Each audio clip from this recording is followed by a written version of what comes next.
ઇતિહાસ અને ભૂગોળ બાદ હવે સામાજિક અને રાજકીય જીવનમાં 15મું ચેપ્ટર લોકશાહીમાં સમાનતા. સૌપ્રથમ વિકલ્પો આપેલા છે. વિશ્વમાં સૌથી મોટી લોકશાહી ધરાવતો દેશ કયો છે? ભારત. વિશ્વમાં સૌથી મોટું લેખિત બંધારણ કયા દેશનું છે? ભારતનું. સૌ નાગરિકોને સમાન તક કોણે આપી છે? ભારતના બંધારણે. દરેક નાગરિકને સમાનતાનો અધિકાર કોણે આપ્યો છે? ભારતના બંધારણે.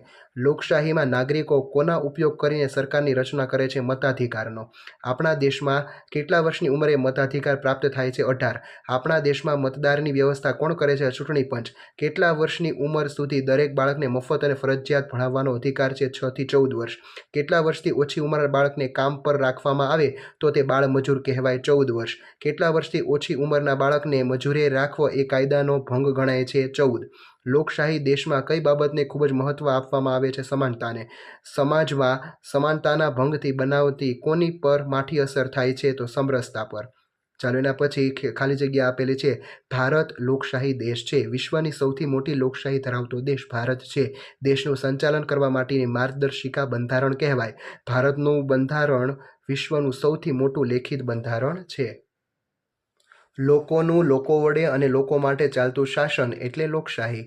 ગ્રામ પંચાયત એ દેશની સૌથી નાની પંચાયત છે. સંસદ એ દેશની સૌથી મોટી પંચાયત ગણાય છે.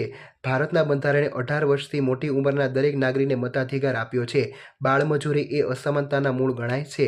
ભારતમાં 14 વર્ષથી ઓછી ઉંમરના બાળકને મજૂરી રાખવો એ કાયદાનો ભંગ ગણાય છે. 14 વર્ષની ઓછી ઉંમરના બાળકને મજૂરી રાખવામાં આવે તો બાળમજૂર કહેવાય. જો આપણે સ્વચ્છતા રાખીએ તો જ કોઈને સ્વચ્છતા માટે કહી શકાય. ચાલો એના પછી ખરા ખોટા આપેલા છે. ભારત એક સામ્યવાદી દેશ છે. ખોટું. ભારત વિશાળ અને ભિન્નતાઓ ધરાવતો દેશ છે. સાચું. સમાનતા એટલે સૌને માટે સરખું, સૌને સમાન તક. સાચું. લોકશાહી સરકારની રચના લોકોની ઈચ્છા મુજબ થાય છે. ખોટું. બાળમજૂરી અસમાનતા દર્શાવે છે. સાચું. બાળમજૂરી શિક્ષણ મેળવવાના અધિકારનો ભંગ ગણાય છે. સાચું. 16 વર્ષ કરતાં નાની ઉંમરના બાળકોને મજૂરી રાખવા એ કાયદાનો ભંગ થયો ગણાય. ખોટું. ઓછું મહેનતાણું આપવું પડે તે માટે કેટલીક જગ્યાએ બાળકોને કામે રાખવામાં આવે છે. સાચું. દિવ્યાંગો, સ્ત્રીઓ અને યુવાનોને કામનું ઓછું મહેનતાણું આપવામાં આવે છે. ખોટું. ચાલો એના પછી આપણે કોઈને સન્માન આપીએ તો જ આપણને સન્માન આપે. સાચું. ચાલો એના પછી જોડકા આપેલા છે. તો સૌ પ્રથમ આપેલું છે ભારત, તો કે ભિન્નતા ધરાવતો દેશ. પછી છે બંધારણ, તો કે સૌને સમાન તક. પછી મતાધિકાર, તો કે 18 વર્ષથી મોટી ઉંમર. પછી બાળકનો શિક્ષણનો મૂળભૂત અધિકાર, તો કે 2, 6 થી 14 વર્ષની ઉંમર. પ્રશ્ન 5. નીચેના પ્રશ્નોના ઉત્તર 1-2 વાક્યોમાં લખો. બંધારણની રચના શા માટે કરવામાં આવી છે? ભારત વિશ્વમાં સૌથી મોટી લોકશાહી ધરાવતો દેશ છે. તેના સુચારુ સંચાલન માટે બંધારણની વ્યવસ્થા કરવામાં આવી છે. સમાનતા એટલે શું? સમાનતા સૌ સમાન, સૌને સન્માન તેમજ સૌને સમાન તક. લોકશાહીની વ્યાખ્યા આપો. લોકશાહી એટલે લોકોનું, લોકો વડે અને લોકો માટે ચાલતું શાસન. મતાધિકાર કોને મળે છે? 18 કે તેથી ઉપરની વર્ષના ભારતના નાગરિકોને મતાધિકાર મળે છે. ચૂંટણી પંચ શી કામગીરી કરે છે? સૌ મતદારો મતદાન કરી શકે એ માટે ચૂંટણી પંચ ખાસ વ્યવસ્થા ગોઠવીને તટસ્થ રીતે ન્યાયી ચૂંટણી કરાવે છે. તે મહિલા અને દિવ્યાંગ મતદારો માટે ખાસ સુવિધા ઊભી કરે છે. બાળમજૂરી શાનો ભંગ ગણાય? બાળમજૂરી બાળકને મફત અને ફરજિયાત શિક્ષણ મેળવવાના અધિકારનો ભંગ ગણાય છે. ભારતના બધા બાળકોને કયો અધિકાર મળેલો છે? ભારતના બધા બાળકોને 14 વર્ષથી ઉંમર સુધી મફત અને ફરજિયાત શિક્ષણ મેળવવાનો અધિકાર મળેલો છે. કેટલી ઉંમરના બાળકને મજૂરીએ રાખવું એ કાનૂની ગુનો ગણાય? 14 વર્ષ કરતાં નાની ઉંમરના બાળકને મજૂરીએ રાખવું એ કાનૂની ગુનો ગણાય છે. બાળમજૂરી શા માટે અટકાવવી જોઈએ? બાળમજૂરી એ અસમાનતા છે. બાળકોનું શોષણ છે. બાળમજૂરી એ બાળકોના શિક્ષણ મેળવવાના અધિકારનું ભંગ ગણાય છે. માટે 14 વર્ષથી નીચેના બાળકોની મજૂરી અટકાવવી જોઈએ. પુરુષ અને મહિલાને કઈ બાબતમાં ભેદભાવ રાખવામાં આવે છે? એક જ સરખા કામમાં મહેનતાણું ચૂકવવાના ભેદભાવ રાખવામાં આવે છે. ચાલો નીચેના પ્રશ્નોના ટૂંકમાં ઉત્તરો લખો. લોકશાહી કોને કહેવાય? અમેરિકાના પૂર્વ પ્રમુખ અબ્રાહમ લિંકનના મત અનુસાર લોકોનું, લોકો વડે અને લોકો માટે ચાલતા શાસનતંત્રને લોકશાહી કહે છે. જેમાં લોકોએ મતાધિકારનો ઉપયોગ કરીને ચૂંટેલા પ્રતિનિધિઓ દ્વારા લોકોની ઈચ્છા પ્રમાણે વહીવટ ચાલતો હોય એવી વ્યવસ્થા. આપણા દેશમાં લોકશાહી શાસન વ્યવસ્થા છે. બીજો પ્રશ્ન. આપણને કઈ બાબતોમાં સમાનતાનો અધિકાર મળ્યો છે? તે નીચે મુજબ છે. પહેલું, જુદા જુદા ધર્મની વ્યક્તિઓમાં સમાનતા. બીજું, વ્યક્તિગત વિકાસમાં સમાનતા. ત્રીજું, ભાષા કે બોલીના આધારે સમાનતા. ચોથું લિંગ આધારિત સમાનતા, પાંચમું શિક્ષણ મેળવવામાં સમાનતા અને છઠ્ઠું વિચારોની અભિવ્યક્તિમાં સમાનતા.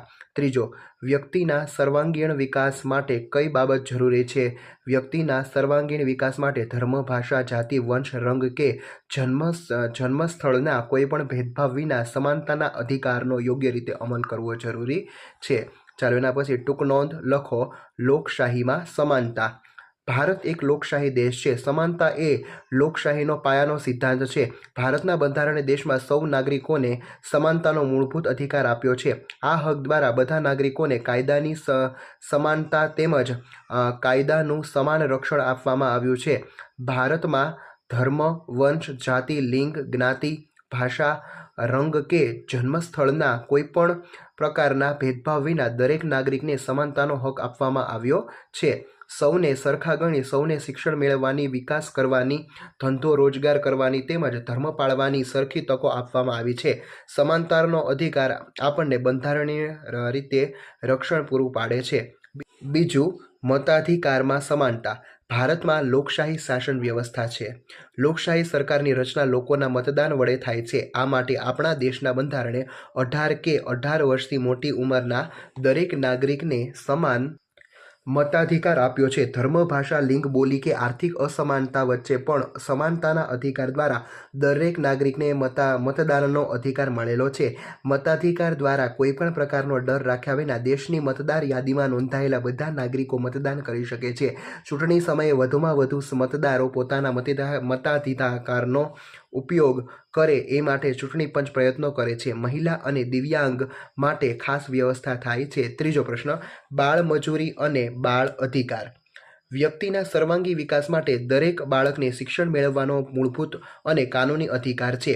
આપણા દેશમાં દરેક બાળકને 6 થી 14 વર્ષ સુધી મફત અને ફરજિયાત અને સાર્વત્રિક શિક્ષણ મેળવવાનો કાયદાકીય અધિકાર આપવામાં આવ્યો છે. તેથી 14 વર્ષની ઓછી ઉંમરના બાળકને મજૂરીએ રાખી શકાય નહીં. બાળમજૂરી એ બાળકના શિક્ષણ મેળવવાના અધિકારનો ભંગ ગણાય છે.